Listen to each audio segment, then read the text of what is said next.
And so, kapag na-open nyo na po yung account nyo, enter nyo lang po yung user ID nyo, yung password, and then makikita nyo po yung positive sign dyan sa gilid, and then click nyo lang po, and then makikita nyo po yung disbursement account enrollment. Click lang po natin yan para makita natin kung active na ba yung disbursement account.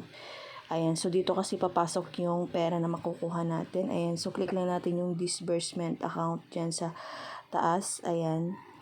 And then, ayan, so makikita nyo po na active na po, meaning so approve na po yung DAEM.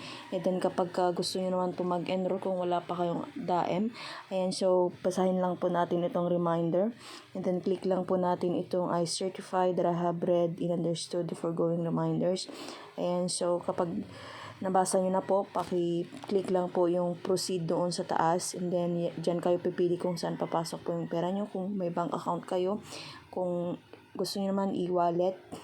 Ayan, so pipili lang po kayo dyan ng isa, and then click OK.